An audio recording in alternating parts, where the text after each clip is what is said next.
Imagine a galaxy already consumed by endless war, where demons rise from the warp, orcs charge with unstoppable fury, and the Emperor's armies clash with chaos in brutal combat. Now, into this unrelenting chaos crashes Star-Lord, a rogue from another universe armed with his wits, jet boots, and blasters, facing enemies that defy imagination. How does an intergalactic outlaw survive in a world where reality itself bends under the weight of war? The battlefield will never be the same. Star-Lord's descent onto the war-torn Hive world was anything but graceful. The familiar hum of his Milano starship had been replaced by the screeching groans of stressed metal and the roar of the planet's atmosphere tearing against the hull. Alarms blared inside the cockpit, blinking red with a sense of urgency that bordered on panic. Peter Quill, ever the reckless yet charming scoundrel, wrestled with the controls, cursing under his breath as the ship dipped and bucked violently through the storm-heavy skies. The planet below was a chaotic expanse of jagged spires, soot-choked air, and massive industrial complexes that stretched far beyond the eye could see. Smoke and fire mingled with the clouds, turning the heavens into a swirling dark canvas streaked with orange and black. From orbit, he could see swarms of combat vehicles and tiny figures moving in disciplined formations across vast battlefields, the distant flashes of artillery and energy weapons lighting the war-torn landscapes like miniature suns. The scale of devastation was overwhelming, and Peter felt the twinge of awe mixed with the familiar thrill of imminent danger that always accompanied a new adventure. As the Milano plummeted, Peter pulled on the harness straps, bracing himself for the inevitable impact. His mind raced with a mixture of fear and calculated excitement, already running through escape plans and contingencies. "Okay, Quill," he muttered to himself, voice tight with tension. "Time to not die horribly today." The ship's hull groaned under the pressure, warning lights flickering in rapid succession, and the entire frame of the Milano shuddered as if protesting its pilot's audacity. Outside, the Hive city loomed closer, a tangled labyrinth of metal, stone, and industrial machinery, spires towering like jagged teeth against the stormy sky. The atmosphere of the planet itself seemed almost alive, oppressive, thick with the stench of industry and war.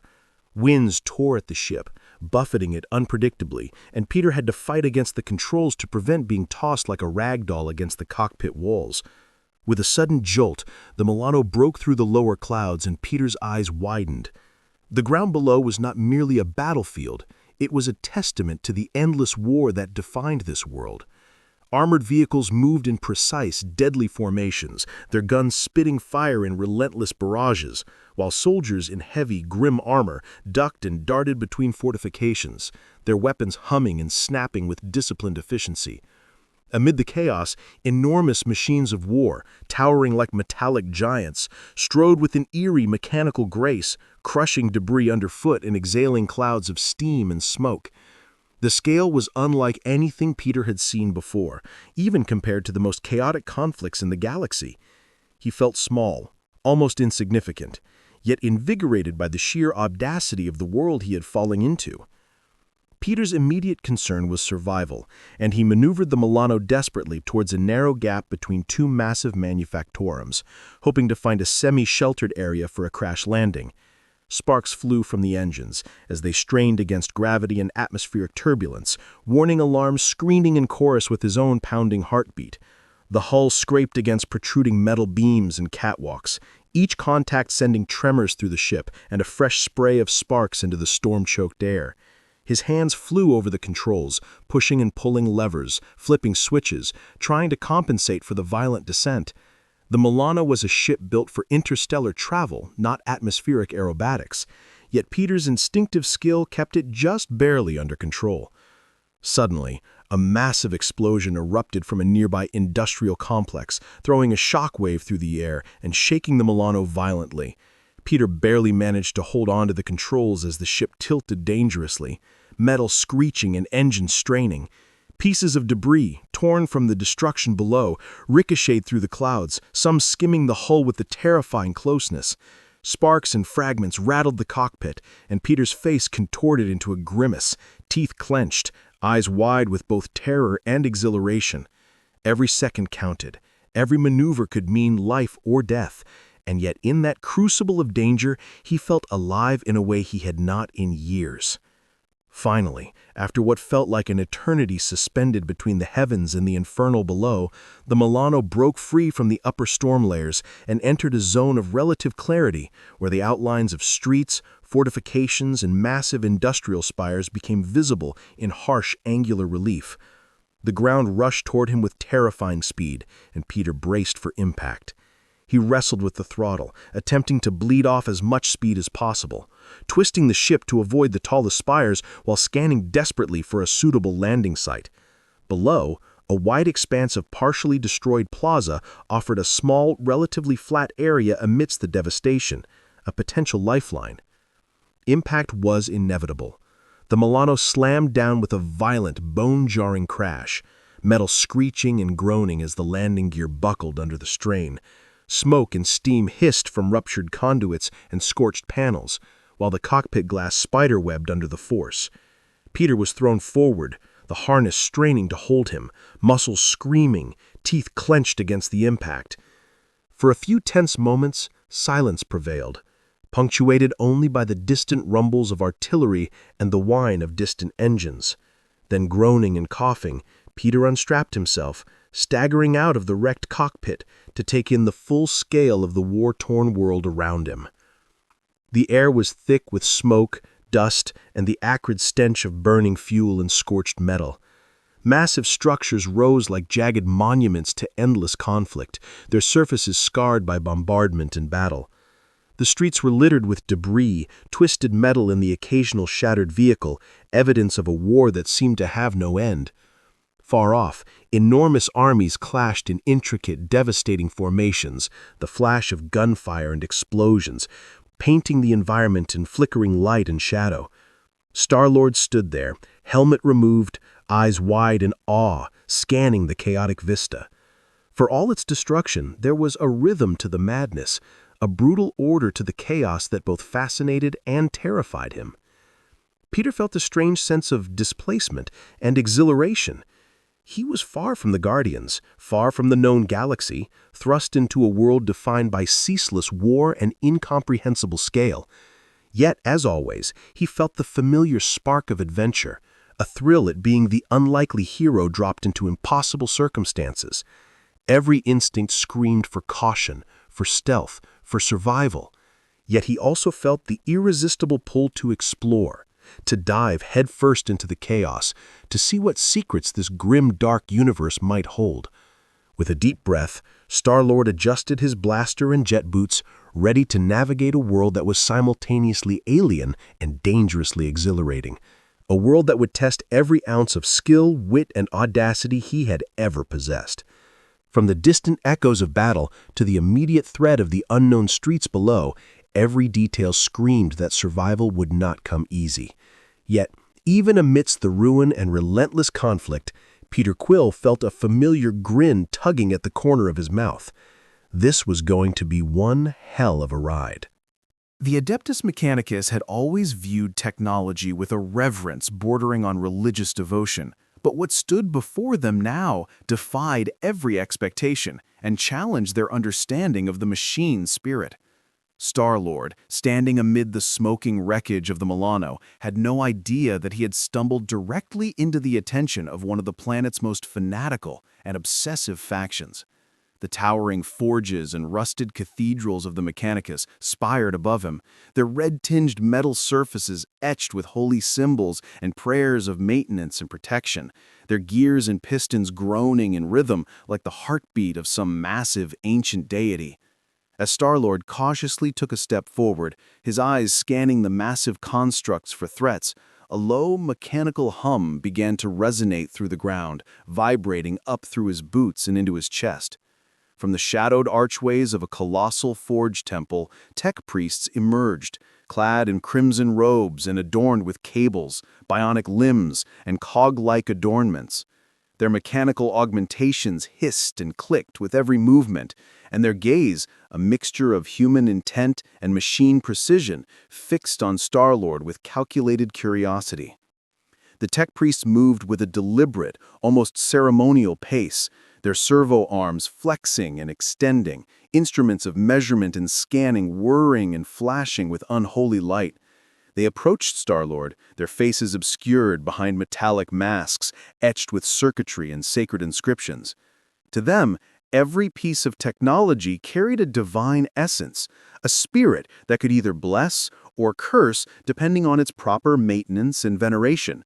Star-Lord's blasters, jet boots, and even the remnants of the Milano were all unknown, alien artifacts that could contain either immense power or unspeakable heresy. The red light of scanning lenses swept across his form, analyzing, dissecting, and cataloging every inch of his body and equipment. Peter's usual bravado wavered for the first time in what felt like an eternity. The sheer intensity of their scrutiny made even his sharp wit hesitate. As the tech priests communicated among themselves, their voices a mixture of guttural chanting and digital modulation, Star-Lord realized he was being judged not as a person, but as a machine spirit to be assessed. They gestured to his blasters and began intricate rituals, tapping conduits and pressing buttons in sequences that seemed almost incomprehensible. Sparks of energy occasionally arced from their instruments, and the air itself seemed charged with static anticipation. Peter instinctively raised his hands, attempting to convey peace, but the tech priests interpreted his movements through the lens of ritualized protocol, adjusting their scans and increasing the intensity of their examination. The ground trembled slightly under the weight of their machinery, pistons pumping rhythmically as though in perfect sync with the heartbeat of the forge world itself. The fear of heresy was a palpable force here. Any technology that could not be properly sanctified or understood was a threat, a potential gateway for corruption by chaos or some other malignant force. Star-Lord, with his alien gadgets and unfamiliar human-machine interface, was immediately flagged a suspect. One of the higher-ranking Magos extended a multi-jointed arm, a scanner at its tip glowing ominously, and hovered it over the Milano's remnants. The reading spiked wildly, displaying incomprehensible energy signatures and anomalous fluxes. The Magos' voice, distorted through a vocoder, intoned words of warning and inquiry, gesturing for additional servitors to assist. Peter could only stare, the realization sinking in that his very existence here could be interpreted as blasphemy. His usual bravado failed him for the first time in what felt like an eternity. The sheer intensity of their scrutiny pressed down upon him. Star-Lord tried to explain, gesturing to his jet boots and attempting a light-hearted quip about being just a guy in a bad landing, but the tech priests did not understand humor, only protocol, only the sacred laws of technology and the machine spirit. Any misalignment or unexplained function could be seen as an act of defiance or corruption. Servitors, grotesque half-machine, half-human constructs, began moving in precise formations, their mechanical limbs extending to probe, measure, and scan. One servitor reached for his helmet, another approached his arm-mounted blaster. Sparks flew from tools, and Peter found himself dodging, twisting, and trying to explain, though the words fell on ears that only recognized commands and ritualized responses. The tension was suffocating, each measured step of the tech priests and servitors reinforcing the inevitability of judgment. The sacred rituals of the Adeptus Mechanicus were as much performance as procedure, a dance of divine logic and mechanical precision that demanded absolute adherence. Star-Lord, however, was an unpredictable element, a chaotic interloper from a galaxy that did not adhere to the grim, calculated rhythms of this war-torn world. Every time he moved, every flick of a finger, every twitch of the jet boots, the tech priests recalculated, adjusted, and responded with an escalating sense of caution. They began to murmur about purification, the possible presence of demonic taint in the alien tech, and the necessity of either sanctifying or destroying what they could not comprehend. Peter's instincts screamed that he needed to act, either to flee or convince them he was not a threat, but the rituals themselves seemed to tighten around him like a cage, a web of mechanical scrutiny that allowed no easy escape. He considered his options, recalling encounters with strange factions across the galaxy where negotiation and charm often worked, but the Adeptus Mechanicus was different. They did not negotiate in conventional terms. They worshipped machines, revered data, and feared corruption above all else. Peter realized that he needed to demonstrate utility, something that could prove his value without threatening their sacred understanding of technology. He quickly pulled up the damaged controls of the Milano, attempting to show that he could manipulate technology with skill and precision, hoping that his knowledge of mechanics and piloting might be interpreted as a form of reverence rather than heresy. The Magos leaned closer, servitors scanning every movement, every flick of circuitry, and Peter felt the full weight of their judgment pressing down. Even as the sparks flew from diagnostic tools and the air vibrated with the resonance of sacred machinery, Peter began to understand the delicate balance he had to strike. Every gesture, every action could either be interpreted as a blessing or an act of heresy. The tech priest's scrutiny was unrelenting, their eyes, human and mechanical combined, never leaving his form. He realized that surviving here would require more than skill with gadgets or charm.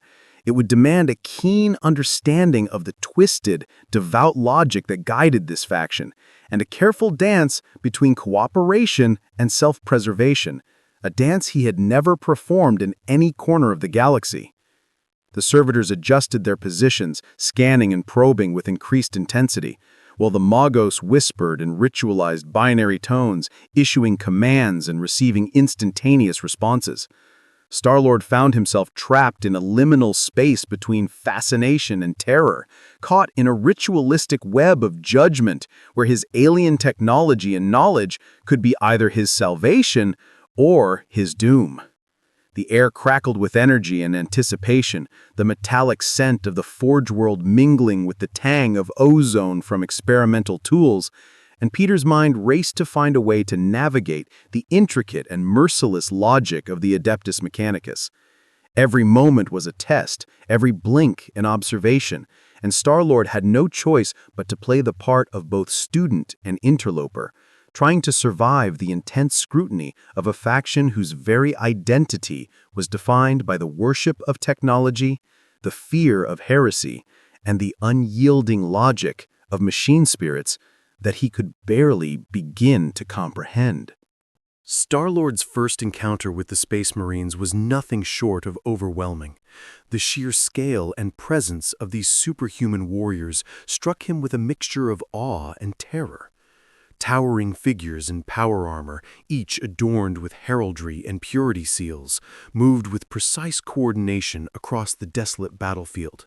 Their bolters thundered in synchronized volleys, sending plumes of smoke and debris into the already smoke-choked air. Peter's instincts screamed for him to take cover, but curiosity and a stubborn streak of reckless bravery pushed him forward, keeping his eyes locked on the approaching figures. From a distance, he could see their expressions only faintly through the glowing visors of their helmets, but their posture, the weight of their weapons, and the calculated rhythm of their advance conveyed an unmistakable message. These were not ordinary soldiers, and they did not tolerate interlopers lightly.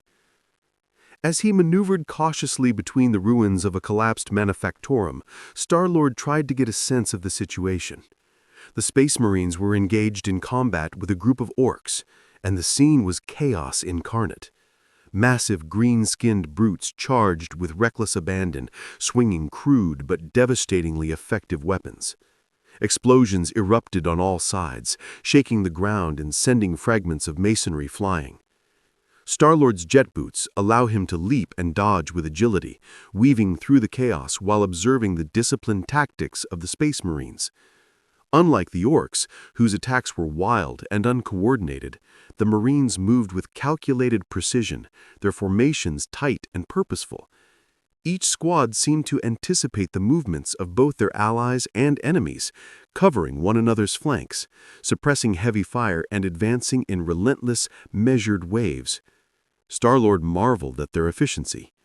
The Marines' bolters cut through Orks like a scythe through wheat, their sheer rate of fire and accuracy staggering him. Yet he could also see the toll the battle took on the Space Marines themselves. Even enhanced by gene seed modifications, cybernetic implants, and rigorous training, they bore signs of the immense strain of constant warfare. Sparks from bolter impacts flew across the battlefield, ricocheting off armor plates, and Star-Lord could see the faint shimmer of energy fields that protected some of the more vulnerable points on their suits. He realized quickly that these warriors were a combination of human, machine, and something almost mythic, and that their power was both terrifying and fascinating. His attempts to remain unnoticed were complicated by the fact that his very presence was alien, his technology unlike anything the Space Marines had ever encountered.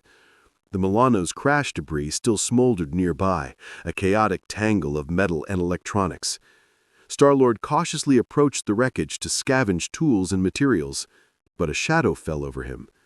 One of the Space Marines, a massive figure in dark blue armor adorned with chapter insignia, moved with effortless grace. Bolter raised, scanning for potential threats. Star-Lord froze, trying to appear non-threatening, but he could feel the weight of the Marine's gaze as if it penetrated directly to his thoughts. Every instinct screamed for any sudden move could trigger a lethal response. Peter decided to attempt communication. Raising his hands, he tried a casual, confident tone, "Hey, just passing through, no funny business."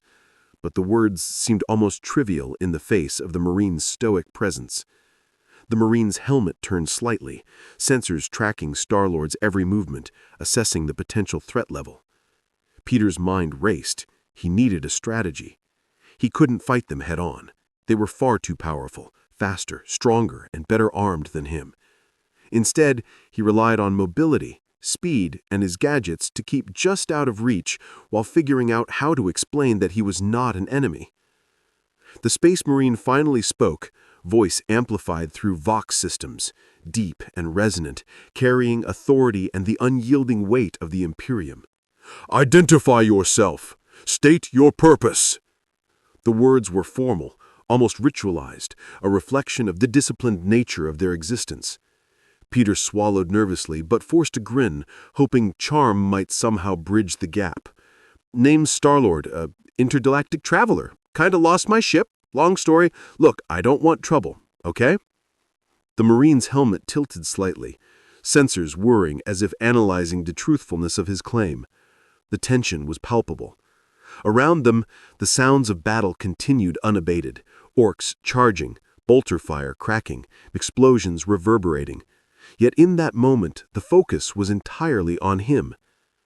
Peter realized he needed a demonstration of utility if he wanted to survive. Spotting an Ork warboss rallying nearby, he seized the opportunity. Using his jet boots, he launched into the air, aiming to disrupt the enemy's advance. Blasters firing, he created diversions, drawing fire away from the Space Marines and strategically disorienting the Ork forces. The Marines took notice, adjusting their tactics to take advantage of the sudden, unpredictable element Star-Lord provided. What had begun as a potentially fatal encounter transformed into a tentative alliance, albeit one that was still fraught with tension and mistrust. Through the chaos, Peter observed the Space Marines' internal communication, their movements almost telepathic in their synchronization. Squad leaders gestured, tactical data flashed across helmet displays, and orders were executed with precision. He realized that despite their alien appearance and superhuman abilities, they were still human at their core, bound by duty, honor, and a shared commitment to their mission. Star-Lord's presence was unconventional, chaotic, and unpredictable, but it also introduced a variable that the Marines could exploit if they chose to tolerate it. As the battle progressed, Star-Lord found himself weaving in and out of the firefight, dodging Ork attacks, assisting where he could, and narrowly avoiding friendly fire from the disciplined bolter barrages. he began to understand the rhythm of the Space Marines' operations, their tactical priorities, and the brutal efficiency with which they warred war. Every step, every decision required constant awareness, but the exhilaration of participating in such a monumental conflict, even on the margins, was intoxicating. The sheer scale of the Space Marines' power also underscored the danger of missteps. One wrong move, one miscalculated jump could result in death, either from the Orks or from accidental friendly fire. Star-Lord's survival depended on understanding and adapting to their methods, learning to move in harmony with their formidable presence, while retaining enough independence to navigate the unpredictable chaos that surrounded them. It was a delicate balance between cooperation and self-preservation, a dance on a knife's edge where skill, timing, and instinct could mean the difference between life and death. Through it all, Peter began to appreciate the paradoxical nature of the Space Marines. They were merciless warriors, yet methodical and disciplined. Fearsome, yet honorable in their own rigid, uncompromising way. Their power was absolute, their purpose singular, and their presence demanded both respect and caution. Star-Lord, despite his natural bravado and interstellar experience, understood that surviving this encounter required more than just firepower and agility.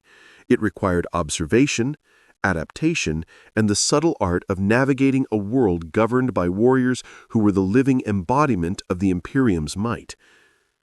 The battlefield around him continued to churn with violence, explosions and gunfire creating a living tapestry of war. Yet Star-Lord moved through it with a combination of daring and calculated restraint. Every engagement, every dodge, every well-timed blaster shot brought him closer to earning the grudging acknowledgement of the Space Marines, a recognition that he was not merely a nuisance or threat, but a potentially useful, if unconventional, participant in their ongoing struggle. The weight of their judgment, the intensity of the battle, and the alien majesty of these superhuman warriors created an experience that was as terrifying as it was exhilarating, leaving Star-Lord acutely aware that in this universe, survival depended not just on skill or courage, but on understanding the forces that shaped it. Star-Lord's agility and resourcefulness became immediately apparent as he found himself in the thick of a battlefield unlike anything he had ever experienced. The Hive city stretched endlessly around him, a chaotic sprawl of crumbling buildings, smoking ruins, and jagged industrial spires that seemed to pierce the storm-choked sky. Fires burned across the horizon, casting long, flickering shadows that danced with the debris-laden winds. Orks, massive green-skinned brutes with jagged armor and crude weapons, charged in reckless abandon, their roars echoing through the concrete canyons.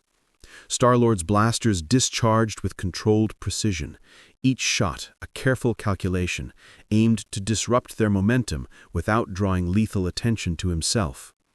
He moved like a phantom among the chaos, darting from cover to cover with a combination of speed and intuition that only years of interstellar scoundrel work could have honed.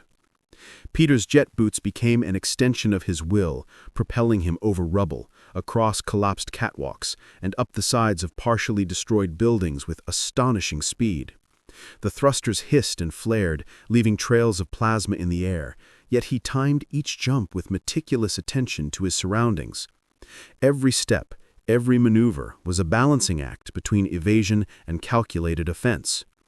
Ork mobs surged around him, swinging massive axes and crude energy weapons, but Peter's movements were fluid, almost dance-like, weaving through the chaos while maintaining awareness of every incoming threat. Even as debris fell from above and explosions rocked the nearby streets, he remained a moving target that seemed almost impossible to pin down. The sheer unpredictability of his movement disoriented his enemies. Orks, accustomed to charging headlong and relying on brute strength, found themselves constantly outmaneuvered. Star-Lord would appear suddenly atop a spire, firing down into their ranks, then vanish into the maze of alleyways, leaving confusion and disarray in his wake. He even managed to use his environment to his advantage, collapsing a rusted catwalk onto a pursuing mob, triggering an unstable fuel drum to explode near a cluster of attackers, and using scaffolding to launch himself into unexpected angles of attack. Every action was measured, but appeared chaotic, turning the battlefield into a shifting landscape that the Orks could never predict. Vehicles were another hazard. Massive armored transports and crude Ork contraptions rolling through the streets, guns spitting fire. Star-Lord's awareness of trajectories and his mastery of vertical space allowed him to leap over speeding vehicles or swing around them using improvised grappling points. He wrapped chains and wires around wheels and axles in rapid succession, toppling or immobilizing key threats with an almost mechanical precision. Each movement showcased his ability to adapt quickly to the ever-changing conditions of combat, a combination of instinct, skill, and an intimate understanding of how to manipulate both environment and enemy.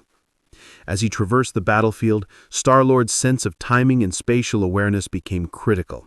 Explosions erupted beneath him, flames licked the edges of crumbling walls, and debris rained from above. He would twist midair, dodge shards of metal, and land with perfect balance, all while keeping his blasters trained on key targets. The chaos was relentless, yet in the eye of the storm, he moved with a calm, deadly efficiency, a living vector of speed and precision that few could anticipate. The larger the threats, the more he adapted, leaping onto moving vehicles, climbing vertical walls with jet-assisted thrusts, and sometimes using the vehicles themselves as shields or weapons, sending them crashing into enemy lines.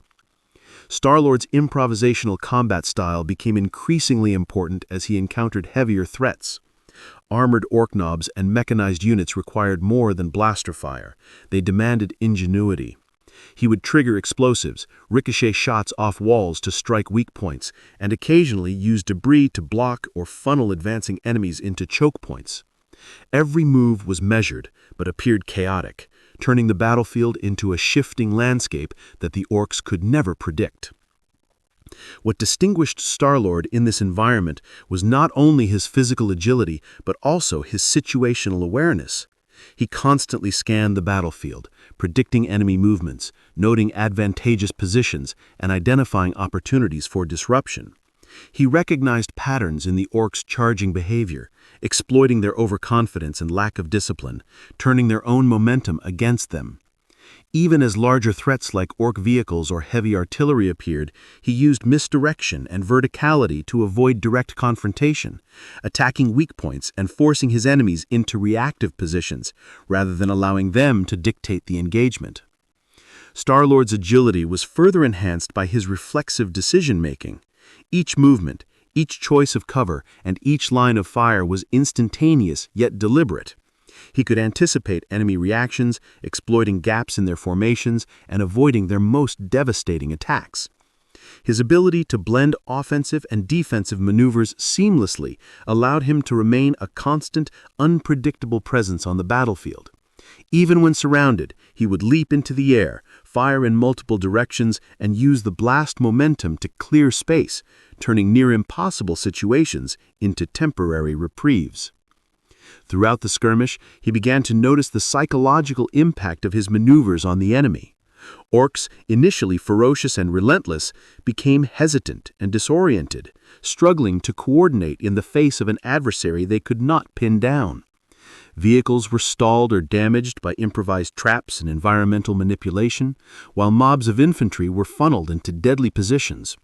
Star-Lord's presence, though relatively small in scale compared to the larger battle, created disruption that could shift the flow of combat in subtle yet meaningful ways.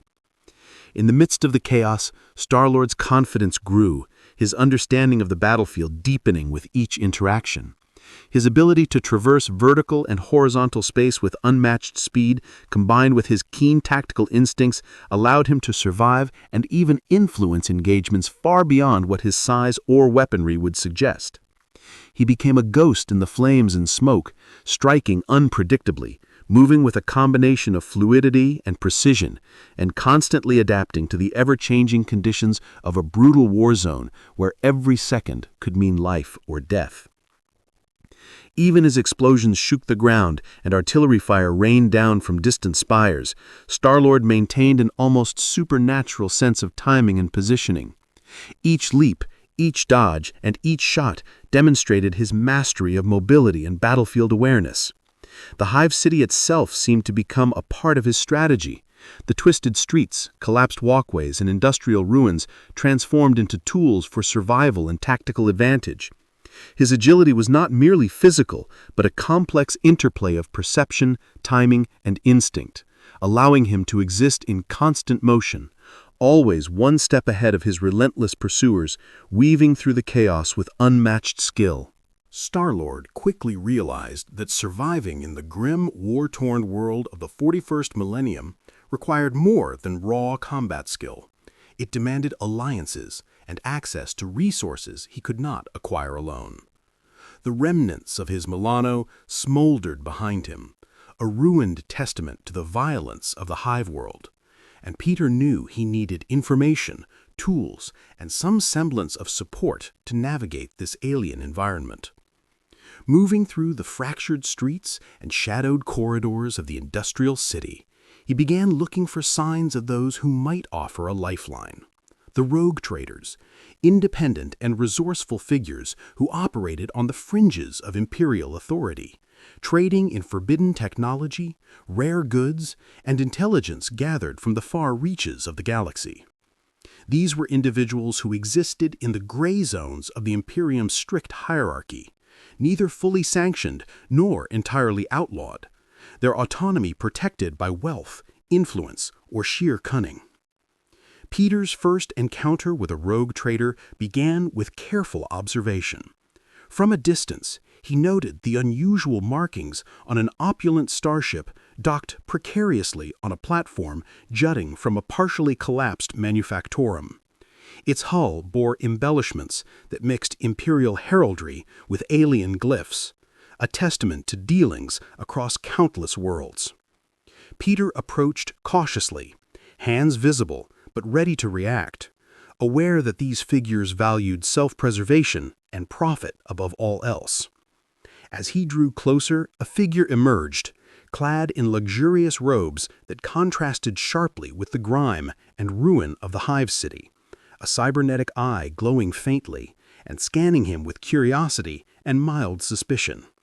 Star-Lord immediately recognized the signs of both authority and danger.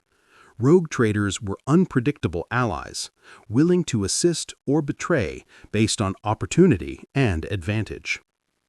Peter attempted his usual charm offensive, leaning casually against a rubble-strewn wall, blaster slung but relaxed, offering a grin. "Hey there, name's Star-Lord, intergalactic pilot, treasure hunter, accidental crash lander, looking for a bit of help navigating this delightful war zone." The rogue trader's mechanical eye whirred, evaluating tone, body language, and the state of his ruined ship. A faint smile, almost imperceptible, tugged at the corner of the trader's mouth, but his response was measured. "You are far from home, stranger. Resources are scarce, information more so. Why should I risk mine for you?" Peter felt the familiar thrill of a negotiation beginning, the dance of wit, persuasion, and subtle intimidation that had served him countless times in the past. Understanding the need to demonstrate value, Star-Lord quickly displayed his knowledge of technology, pulling components from the Milano's wreckage and explaining their potential applications. He described the advanced propulsion systems, the energy regulation modules, and even improvised weapon enhancements that could be repurposed or sold. The trader's eye glimmered, scanning each piece, calculating utility, rarity, and potential profit. Peter's ability to manipulate alien technology, combined with his confidence and resourcefulness, slowly began to earn a grudging respect. He was not merely a wandering fool. He was a skilled operator, capable of turning chaos into opportunity, a rare commodity even among the pragmatic rogue traders of the Imperium. Negotiations extended over hours, during which Peter had to navigate the intricate web of etiquette, subtle threats, and mutual evaluation. The trader requested proof of his capabilities in practical terms, leading Star-Lord to accompany him on a reconnaissance of the surrounding Hive sectors. Using his jet boots and blasters, Peter demonstrated tactical skill and agility, scouting dangerous zones, bypassing Ork patrols, and retrieving data from Imperial outposts without triggering alarms. Every success was meticulously noted, every failure analyzed, as the trader assessed whether Peter's presence was a liability or an asset. It became increasingly clear that the young adventurer's combination of courage, ingenuity, and unpredictable strategies could be leveraged in ways that conventional Imperial agents could not manage. Through these missions, Peter began to understand the operational philosophy of rogue traders. They valued initiative and creativity over strict adherence to Imperial doctrine, using wealth, cunning, and personal influence to manipulate events across the galaxy.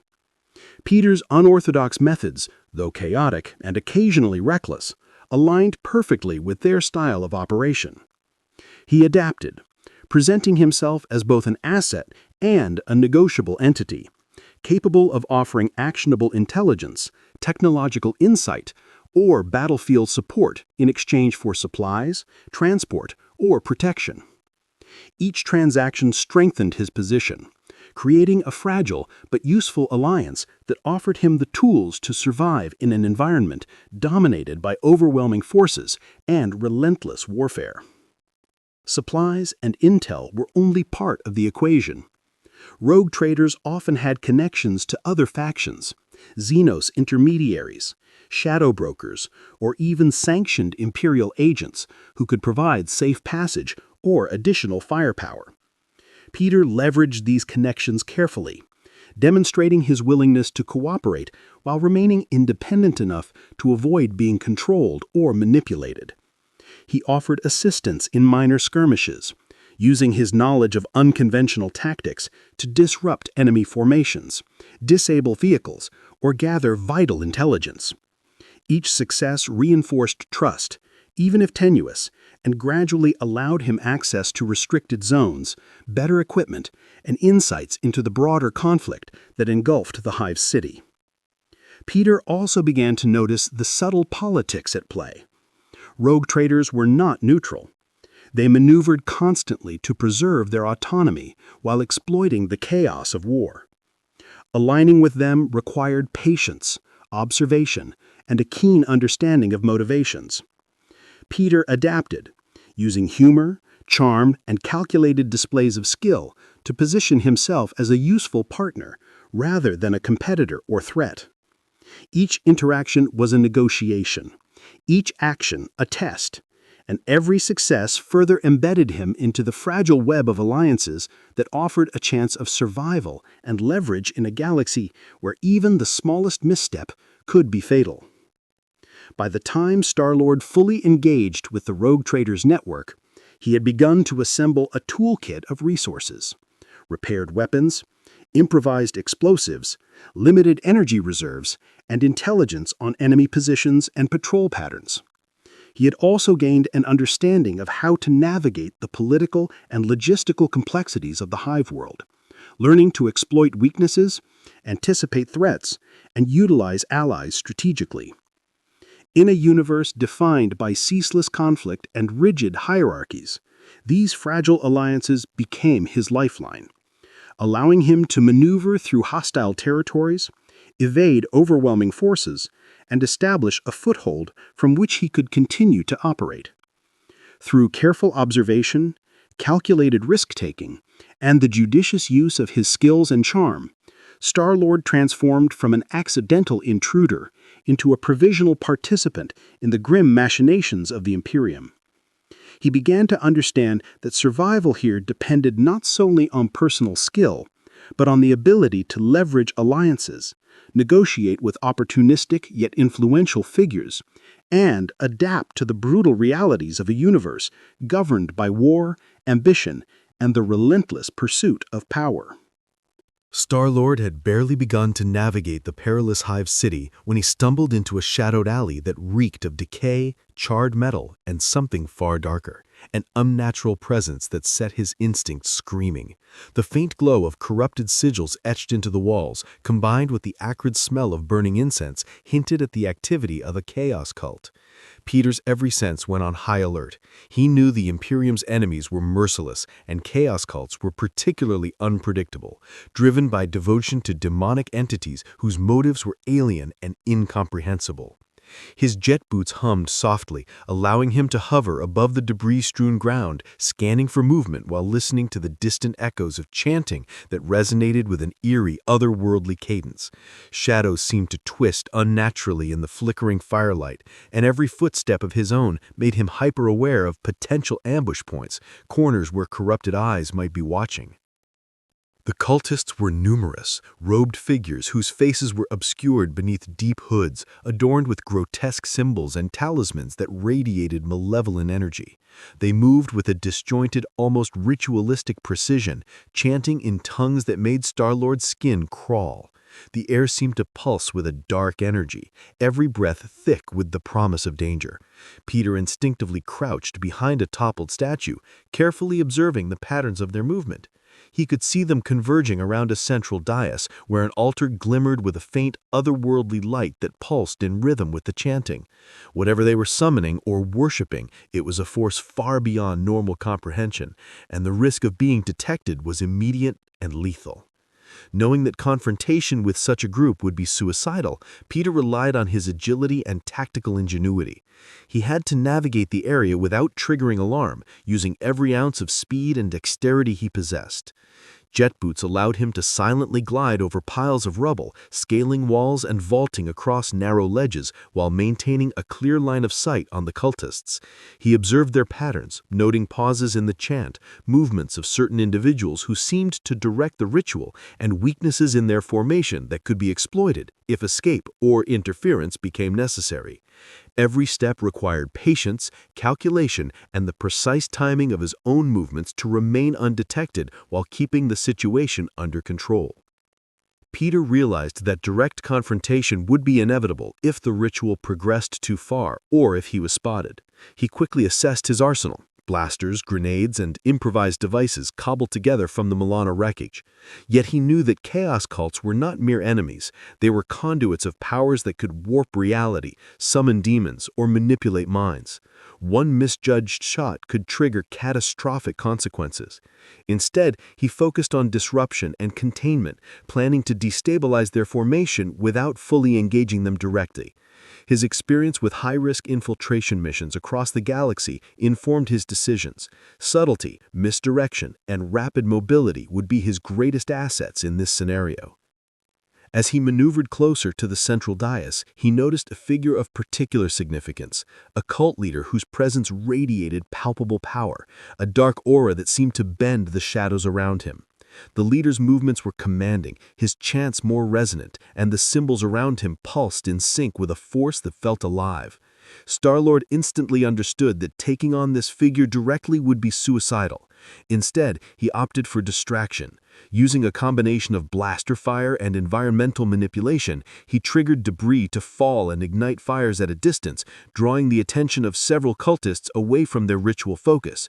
The effect was immediate. The chanting wavered, the formation became disorganized, and a few of the cultists broke ranks to investigate the disturbances, giving Peter a brief window to reposition. Despite his success in creating a diversion, the presence of demonic energy made the environment unpredictable. Shadows stretched unnaturally, whispers echoed in languages Peter could not comprehend, and objects seemed to twitch with sentience. He had to move carefully, his reflexes constantly engaged, jet boots ready to launch him out of danger at a moment's notice. As he advanced, he observed the cultists' responses to his interference. Some panicked, others became more aggressive, while a few appeared to channel even greater energy into the ritual as though sensing an external challenge. The balance was delicate. One wrong move could trigger an escalation beyond his capacity to handle. Star-Lord adapted his strategy on the fly, combining mobility, misdirection, and calculated precision. He leapt across rooftops and beams, using his elevated position to survey the ritual from angles the cultists could not anticipate.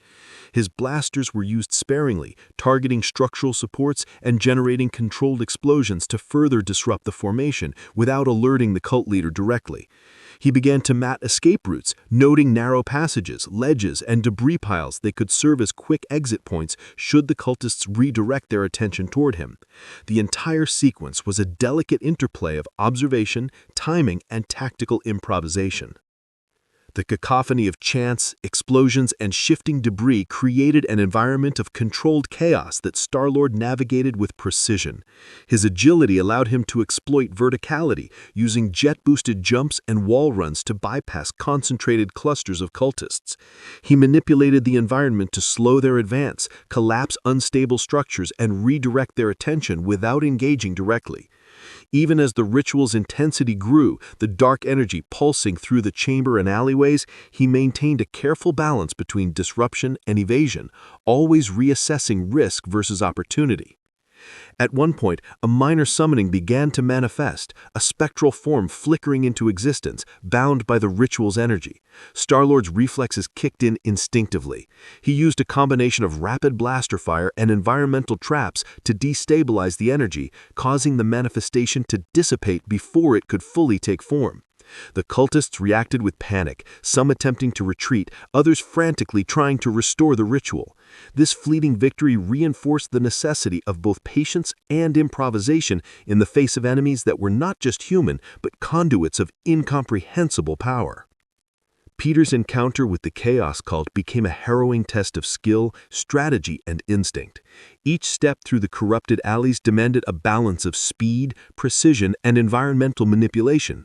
The dark energy, chanting, and ritualistic movements of the cultists created a battlefield that was both physical and psychological, challenging Star-Lord's ability to adapt in unprecedented ways. Star-Lord's journey through the grim, war-torn expanse of the Hive world revealed that survival often depended on forging alliances, even with those who were once considered enemies. The galaxy he had stumbled into was one of unrelenting conflict, where trust was a fragile commodity and loyalty was bought with power, skill, or advantage. Yet, amid the chaos, Peter began to recognize the potential of forming uneasy alliances with Xenos factions. Groups who, like him, existed at the edges of the Imperium's rigid order. These were creatures and societies driven by their own motives, neither inherently aligned with the Imperium nor with its countless enemies, but operating according to survival, territorial disputes, or personal ambition. Star-Lord understood immediately that to navigate this deadly landscape effectively, he had to leverage their capabilities, knowledge, and resources, while maintaining his own autonomy. His first encounter with the Xenos faction occurred in the shadowed ruins of an abandoned manufactorum, where he spotted a patrol of Eldar warriors moving with an almost unnatural grace and precision. Their sleek armor glimmered with energy, their weapons humming faintly with deadly power. Peter's instincts warned him to stay hidden, yet he realized that these beings were not mindless adversaries. They operated with intelligence, strategy, and an acute awareness of the shifting political and military landscape. Rather than attacking, he observed, learning their patterns, listening to the subtle communications between warriors, and taking mental notes on their strengths, weaknesses, and behavior. The Eldar, while wary, did not immediately react aggressively to his presence, suggesting that an opportunity for negotiation or cooperation might exist if approached carefully. Peter initiated contact with cautious diplomacy, making his presence known without appearing threatening. "Hey, name's Star-Lord. Accidental trespasser, potential ally if the price is right." His tone was casual but measured, attempting to convey both confidence and a willingness to cooperate. The Eldar, with their alien perspective and centuries of experience, assessed him carefully. They were intrigued by his technology, particularly the Milano's remnants, and the ingenuity he displayed in navigating the Hive city. They recognized that while Star-Lord was not a warrior of their caliber, His resourcefulness and adaptability could be leveraged in specific situations where their own forces required assistance or strategic advantage. Peter quickly realized that alliances with Xenos were not built on trust in the traditional sense, but on mutual benefit. Each interaction required careful calculation, assessing what he could offer and what he might gain. He demonstrated his utility by assisting in small tactical engagements, scouting enemy positions, and disrupting patrols in ways that complemented the Eldar's operations. Using his jet boots, blasters, and agility, he was able to move through the battlefield in ways that the larger, more deliberate Eldar warriors could not, providing intelligence, creating diversions, and destabilizing enemy formations. His actions were precise, deliberate, and designed to showcase value while avoiding unnecessary risk to both himself and his newfound allies.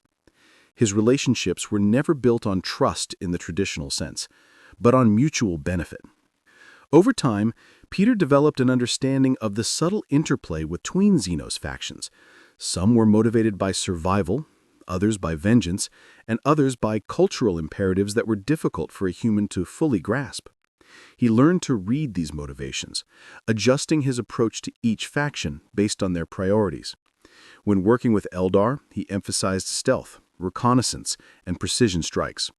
When encountering Orks or other unpredictable Xenos, he relied on misdirection, agility, and improvisation, carefully managing risks while maintaining credibility as a competent, reliable partner. Each interaction required constant awareness, quick thinking, and the ability to adapt to shifting circumstances in a universe defined by war and chaos. Peter's alliances were always tenuous, balanced on a knife's edge between cooperation and betrayal. He knew that Xenos factions had their own agendas and would not hesitate to exploit him if the opportunity arose.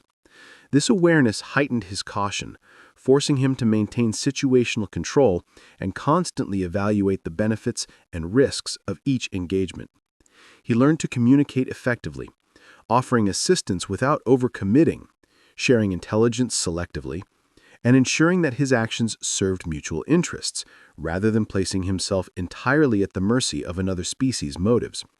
This careful navigation of diplomacy, strategy, and self-preservation became central to his survival strategy. These alliances also expanded Peter's understanding of the broader conflict engulfing the Hive city and its surrounding territories.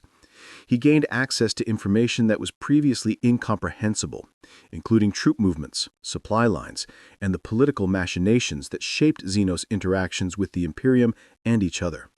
Through careful observation and measured participation, he began to map the battlefield, predicting potential threats and identifying opportunities for strategic intervention.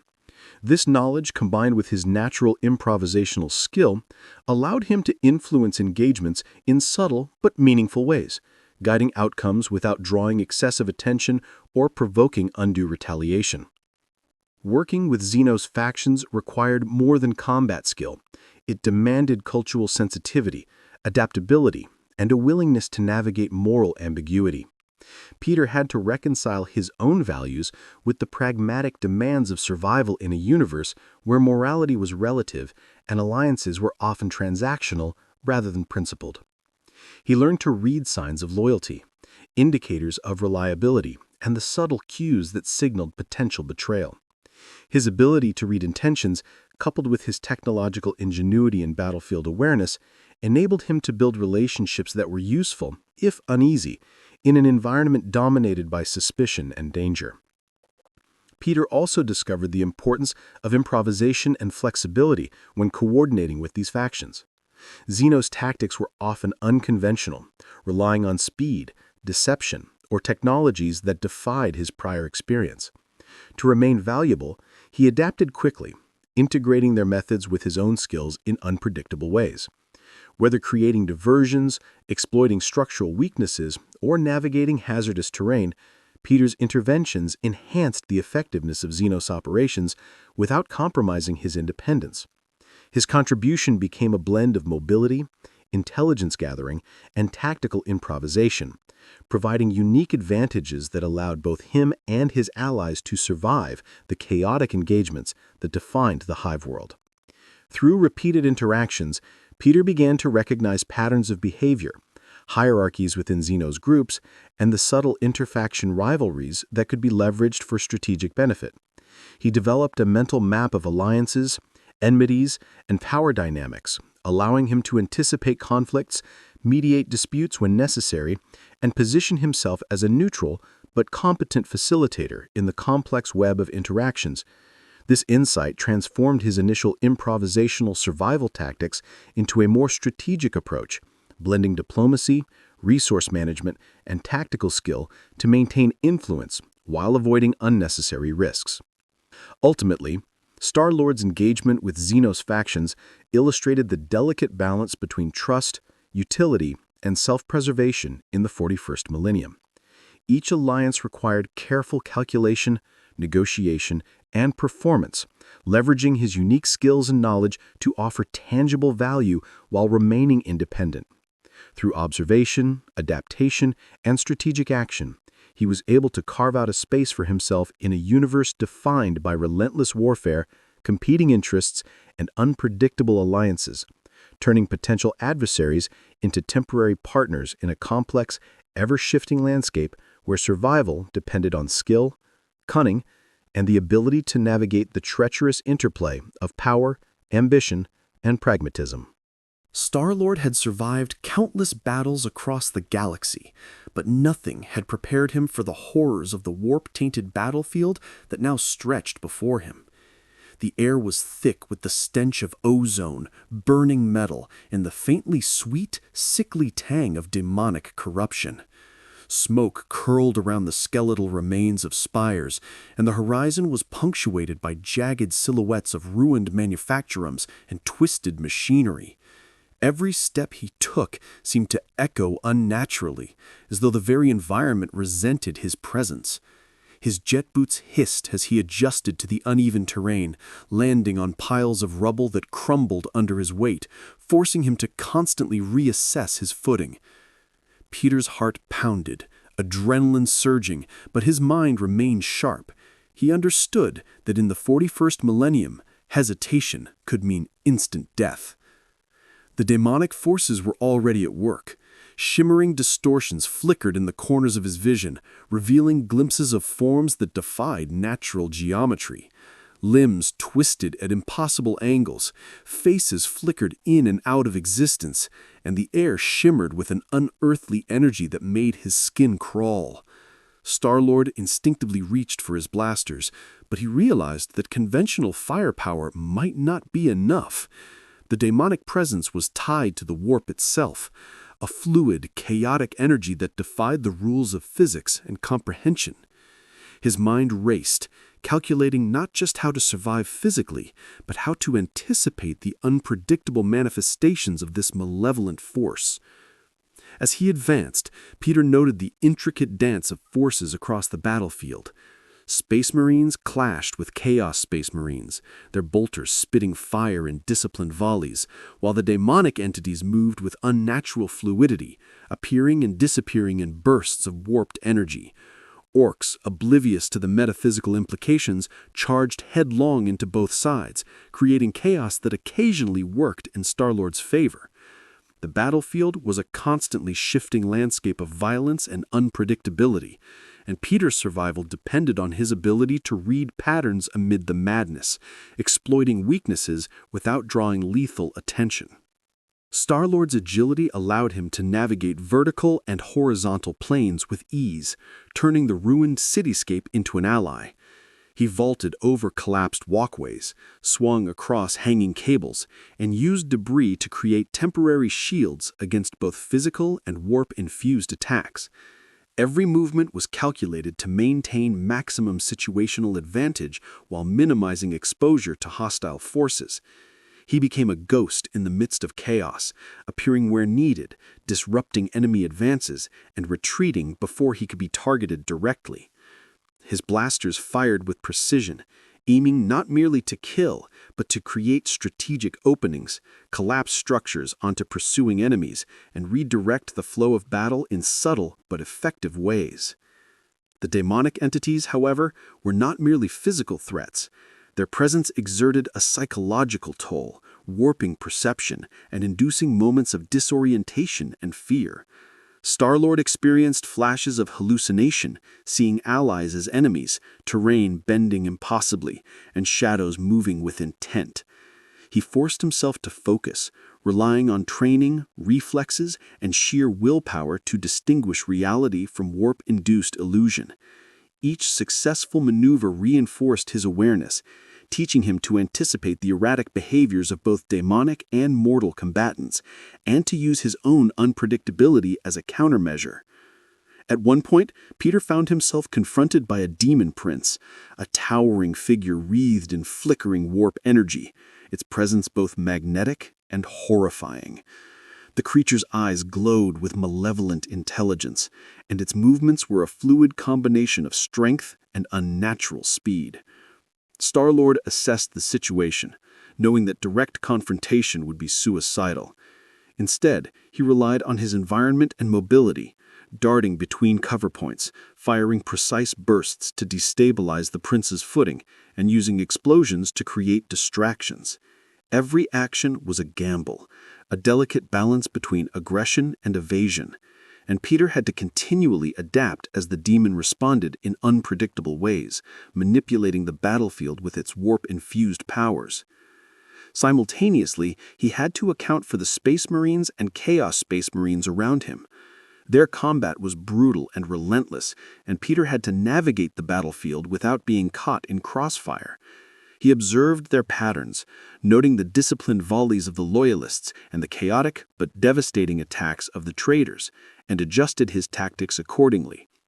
He leveraged his small size, speed, and agility to operate in spaces they could not reach, striking vulnerable points, sabotaging equipment, and creating openings that neither faction anticipated.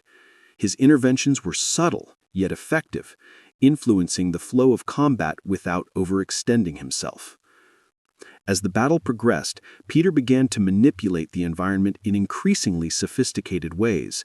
He used jet-propelled leaps to trigger unstable structures, collapsing scaffolding onto advancing demonic forces. He detonated volatile machinery with precise timing, sending shockwaves through enemy ranks. His blasters disrupted energy conduits, causing localized explosions that diverted attention and created temporary safe zones. Each maneuver was designed to exploit the chaos of the warp-infused battlefield, turning hazards into opportunities and maintaining his survival while subtly shaping the conflict around him. The demonic presence remained relentless. Whispers echoed in his mind, urging doubt, fear, and hesitation. Shadows shifted in ways that suggested movement where there was none. Peter's reflexes had to compensate for both tangible and intangible threats, constantly recalculating risk versus reward.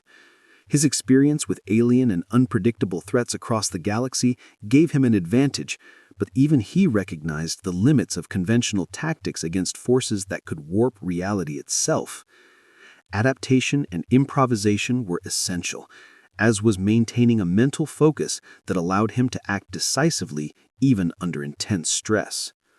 Star-Lord's presence on the battlefield became a force multiplier, not through brute strength, but through agility, tactical insight, and the ability to exploit chaos. He moved fluidly between zones of engagement, creating diversions, rescuing trapped allies, and sabotaging enemy positions. Every interaction required careful judgment.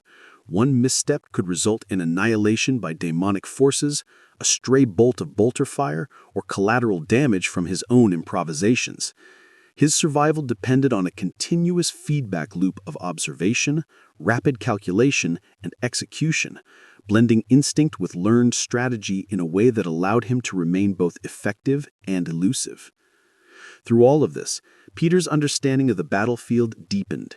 He recognized the interplay between physical combatants, environmental hazards, and warp phenomena, learning to anticipate the effects of demonic interference, enemy movements, and structural instability. His ability to adapt in real time, coupled with his agility and intelligence, allowed him to survive in a scenario that would have overwhelmed almost anyone else.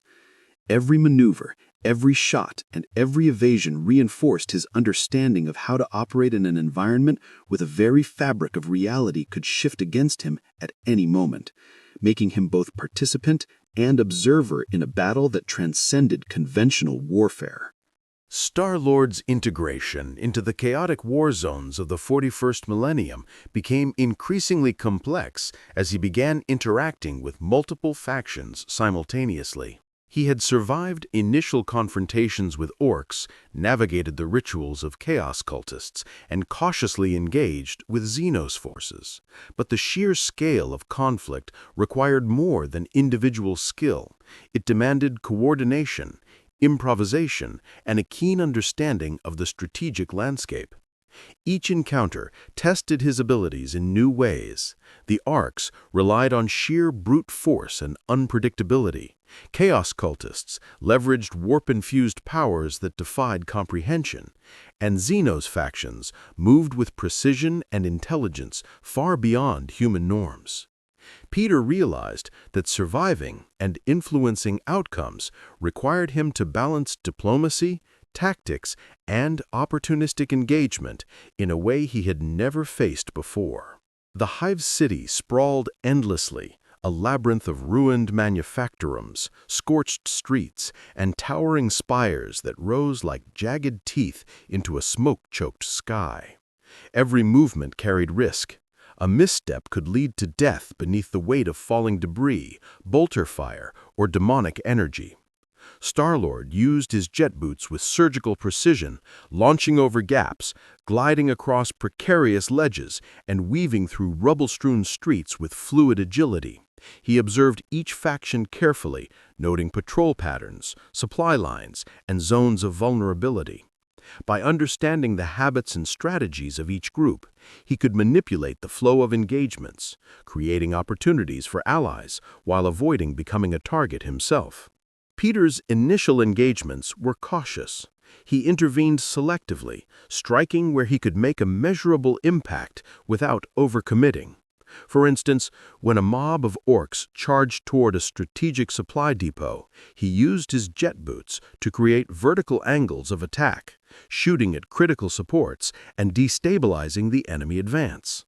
The Orks, confused by his unpredictable movements, scattered momentarily, allowing Imperial forces to regroup and fortify the position.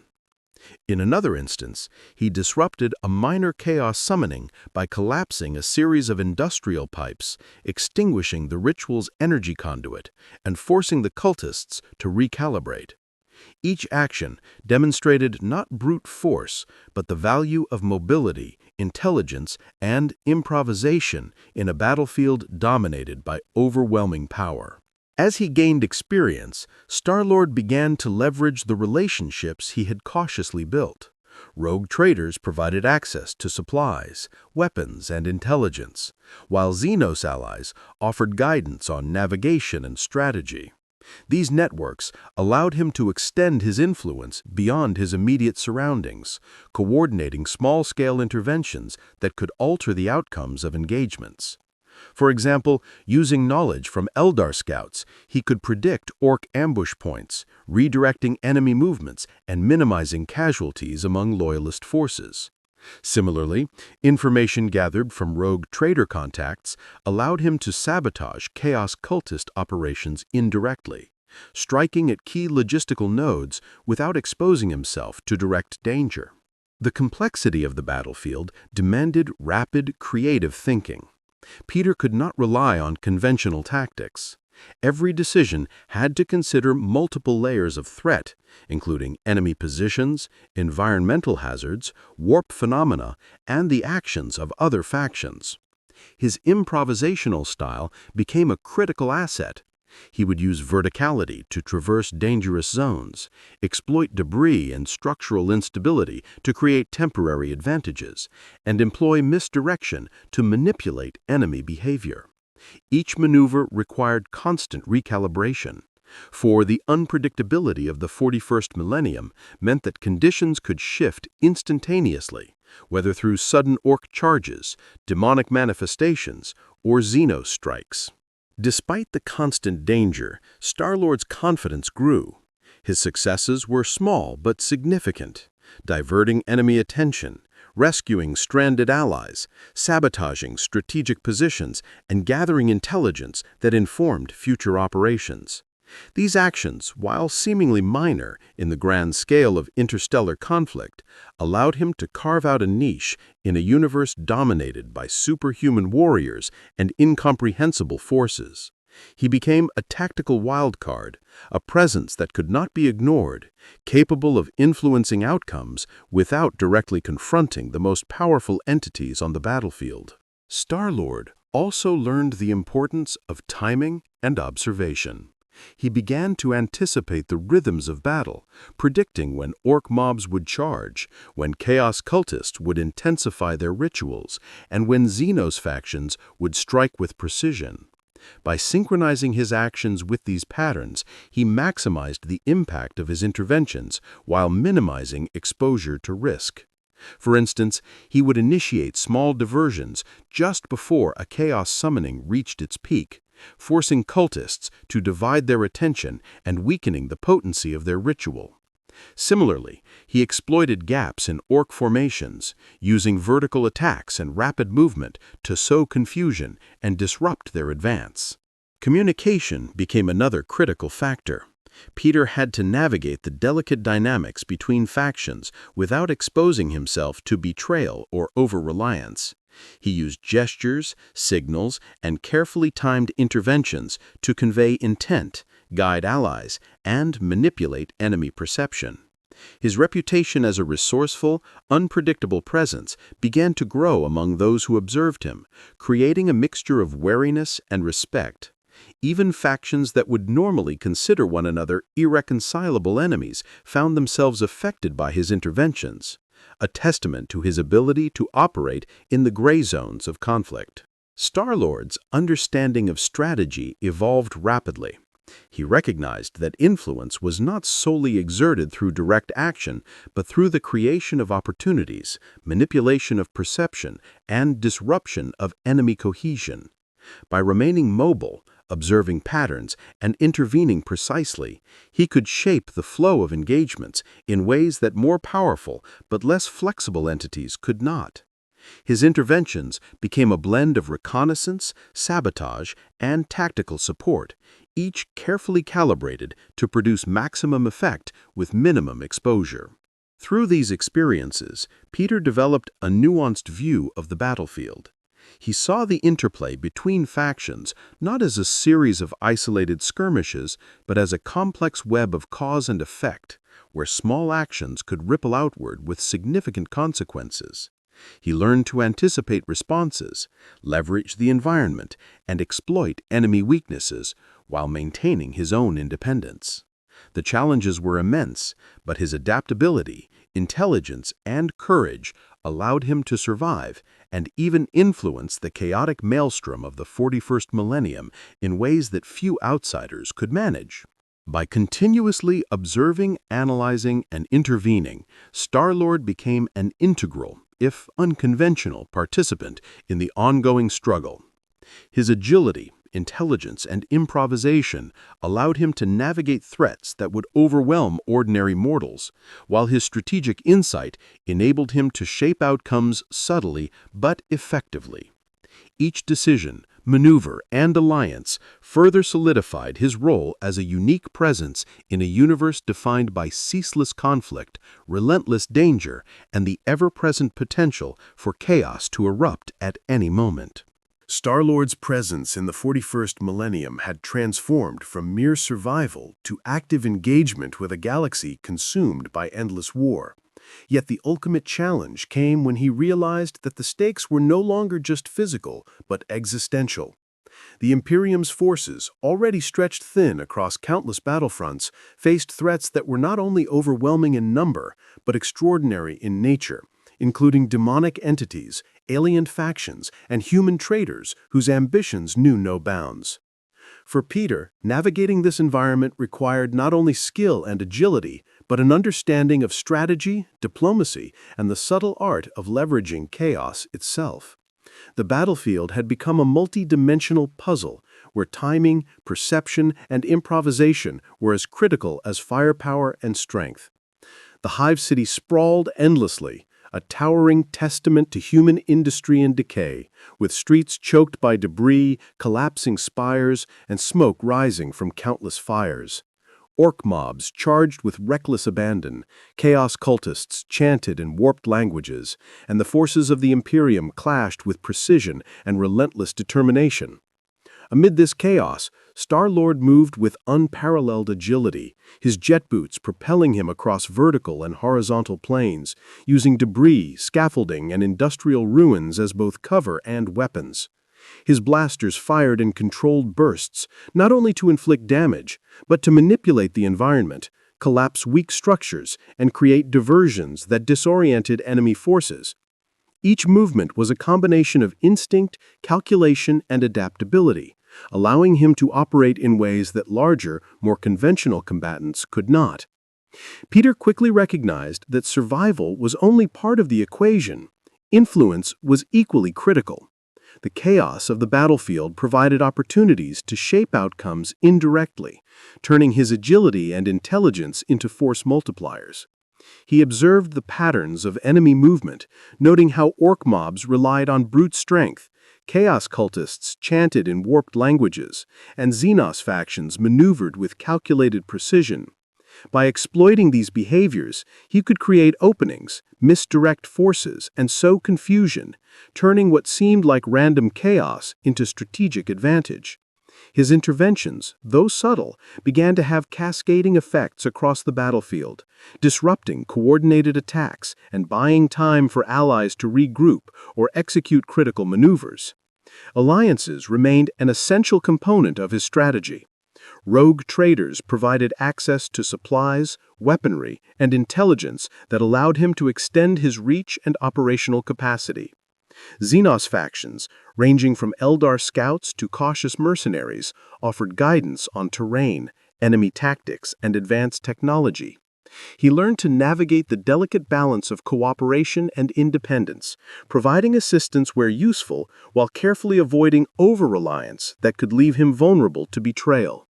Each alliance required negotiation, observation, and careful timing. He offered value while ensuring his autonomy remained intact, a skill that proved indispensable in a universe where motives were rarely pure and trust was scarce. The psychological and metaphysical dimensions of warfare were perhaps the most challenging. Warp-tainted energy and demonic presences created an ever-shifting battlefield, warping perception, instilling fear, and introducing hazards that defied conventional logic. Peter experienced flashes of hallucination, distorted spatial awareness, and sudden surges of dread that threatened to paralyze action. To counteract this, he relied on acute observation, rapid reflexes, and a disciplined mental focus that allowed him to distinguish reality from illusion. Each successful navigation through these hazards reinforced his adaptability and deepened his understanding of how to operate effectively in a universe where the rules of physics, perception, and even morality were mutable. Peter's improvisational skills became increasingly vital as the scale and complexity of engagements expanded. He combined vertical mobility with environmental manipulation, using jet-propelled leaps to collapse enemy positions, redirect fire, or create temporary safe zones. Explosions were timed to maximize disorientation, and structural weaknesses were exploited to control the movement of enemy forces. Each action required instantaneous assessment of risk, opportunity, and potential outcomes, blending instinct with learned tactics in real time. Star-Lord's understanding of timing evolved in tandem with his tactical awareness. He began to recognize the rhythms of battle, predicting when factions would act, react, or overextend. By synchronizing his interventions with these rhythms, he amplified their effectiveness while minimizing personal risk. For instance, he would create diversions just before a chaos summoning reached critical intensity, forcing the cultists to split their attention and weakening the ritual's potency. Similarly, he exploited gaps in orc formations, striking at vulnerabilities with rapid, precise movements, often disappearing before the enemy could mount a counterattack. His actions became a careful orchestration of mobility, intelligence, and improvisation that allowed him to exert influence far beyond his individual strength. Communication and perception management were equally critical. Star-Lord had to navigate complex interfaction dynamics without alienating allies or exposing himself to unnecessary danger. He employed signals, gestures, and selective interventions to convey intent, manipulate enemy perception, and coordinate with factions that might otherwise be adversaries. His reputation as a resourceful, unpredictable presence began to spread, creating a mixture of caution and respect among those who observed him. This reputation allowed him to operate as a wild card on the battlefield, influencing events without needing direct confrontation against overwhelmingly powerful opponents. Peter also had to consider long-term strategy. The Hive City was not merely a battlefield, but a sprawling environment with logistical, environmental, and structural complexities that could be leveraged or avoided. He studied supply routes, weak structural points, and enemy patterns, integrating this knowledge into his decision-making process. His interventions were always calculated to produce maximum effect with minimal exposure, whether through sabotage, diversion, or strategic relocation. Each successful maneuver reinforced his growing understanding of the interconnected web of forces, allowing him to predict outcomes and position himself advantageously amid the chaos. As battles grew more intense, Star-Lord became not just a survivor, but a force that shaped events through agility, intelligence, and ingenuity. He combined reconnaissance, sabotage, and tactical improvisation, creating opportunities for allies, disrupting enemies, and exploiting the chaos inherent in the 41st millennium. His presence altered the dynamics of engagements, demonstrating that influence did not always come from sheer power, but from the ability to adapt, anticipate, and act decisively in situations that defied conventional logic. By continuously observing, adapting, and intervening, Peter had transformed from a stranded intergalactic adventurer to a critical, albeit unconventional participant in the galaxy's ongoing wars. His mobility, improvisational tactics, and strategic insight allowed him to navigate threats that would overwhelm most, while subtly shaping the flow of battle in ways that leveraged both opportunity and chaos. Each action reinforced his understanding of how to survive, influence, and even thrive in a universe defined by endless conflict, unpredictable alliances, and dangers that transcended both physical and metaphysical realms.